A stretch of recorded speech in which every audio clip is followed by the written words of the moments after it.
नमस्कार मित्रांनो, टेक्नो अथर्व या युट्यूब चॅनलवर आपलं स्वागत. मित्रांनो, आयुष्यमान कार्ड बाबत महत्वाचे अपडेट आलेले आहे आणि आता आयुष्यमान कार्डची ई केवायसी नेमकी कधी करायची आणि जर ई केवायसी केली नाही तर आपल्याला 5 लाखाचा लाभ मिळणार नाही. तर या बाबतची महत्वाची बातमी आलेली होती आणि ही बातमी आपल्या सगळ्यांसाठी अतिशय महत्वाची आहे. व्हिडिओ पूर्ण बघा तरच आपल्याला कळेल की नेमकं आता ई केवायसी कधी करायची, कुठे करायची आणि त्यासाठी जो काही लाभ आहे तर तो आपणास कसा मिळेल.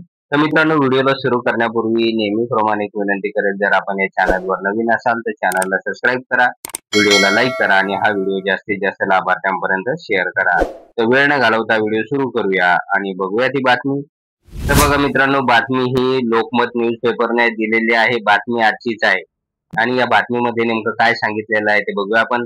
नागरिकांनो, मोबाईलने ई केवायसी करा, 5 लाखाचे कवच मिळवा. तर नेमकं बातमीमध्ये सविस्तर काय आहे ते बघूया आपण.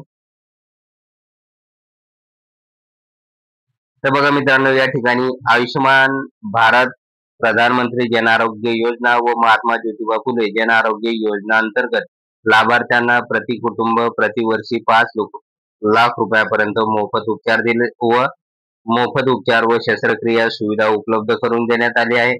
परंतु यासाठी लाभार्थ्याकडे आयुष्यमान कार्ड असणे आवश्यक आहे. तर बघा मित्रांनो, आयुष्यमान कार्ड मार्फत देशातील प्रत्येक नागरिकाला 5 लाख रुपयापर्यंतचे मोफत उपचार दरवर्षी, तर अशा प्रकारची सुविधा देण्यात आलेली आहे आणि त्यासाठी आपल्याकडे आयुष्यमान कार्ड असणं अतिशय आवश्यक आहे.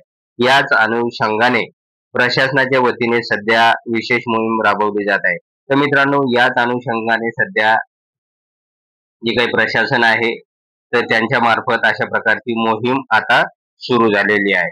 आणि मोहीम बघा कधीपासून कधीपर्यंत आहे, 16 ते 31 ऑगस्ट 2025 म्हणजे या तारखेपर्यंत, 16 ते 31 ऑगस्ट 2025 दरम्यान ही मोहीम राबवली जात असून या अंतर्गत गाव, वाडी, वस्ती, शाळा व महाविद्यालयामध्ये जाऊन ई केवायसी केली जात आहे. तर मित्रांनो, या दरम्यान म्हणजे 16 ऑगस्ट ते 31 ऑगस्ट दरम्यान की विविध गाव आहे, शाळा आहे, वस्ती आहे, वाडी आहे, महाविद्यालय आहे, इथे जाऊन ई केवायसी केली जाणार आहे.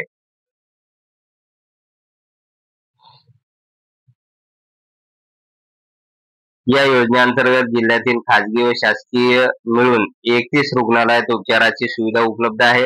तर महाराष्ट्रभर सुमारे 2300 रुग्णालय या योजनेसाठी संलग्नित असल्याची माहिती प्रशासनाकडून देण्यात आलेली आहे. प्रत्येक लाभार्थ्यांनी ही मोहीम गंभीरतेने घेऊन आपले आयुष्यमान कार्ड त्वरित काढून घ्यावे, जेणेकरून कोणीही आरोग्य सेवेपासून वंचित राहणार नाही, असे आवाहन प्रशासनाकडून करण्यात आलेले आहे. तर मित्रांनो, अशा प्रकारे बघा की कोणी लाभार्थी यापासून वंचित राहू नये यासाठी प्रत्येकाने आयुष्यमान कार्ड काढून घ्यावे. त्याचबरोबर ज्यांचं आयुष्यमान काढलेलं आहे तर त्यांच्यासाठी ई केवायसी सुरू पण झालेलं आहे, तर त्यांनी ई केवायसी करून घ्यावे. ज्या लाभार्थ्यांची ई केवायसी रखडलेली आहे त्यांनी जर ती ई केवायसी केली नाही तर त्यांना जो काही प्रतिवर्षी 5 लाख रुपयाचा जो काही लाभ मिळतो दवाखान्यासाठी तर तो मिळू शकणार नाही. अशा प्रकारे चंद्रपूर प्रशासनाच्या वतीने सांगण्यात आलेलं आहे आणि महाराष्ट्रातील सगळ्याच जिल्ह्यात आणि तालुक्यामध्ये आता 16 ऑगस्ट ते 31 ऑगस्ट दरम्यान ही मोहीम सुरू झालेली आहे आणि या मोहिमेअंतर्गत आपल्याला नवीन आयुष्यमान कार्ड सुद्धा काढता येईल किंवा ई केवायसी सुद्धा करता येईल. तर मित्रांनो, अशा प्रकारे आयुष्यमान कार्ड संदर्भातील एक महत्वाचं अपडेट आलेलं होतं. जर आपणास हा व्हिडिओ आवडला असेल तर व्हिडिओला लाईक करा, चॅनलला सबस्क्राईब करा आणि हा व्हिडिओ जास्तीत जास्त लाभार्थ्यांपर्यंत शेअर करा. धन्यवाद.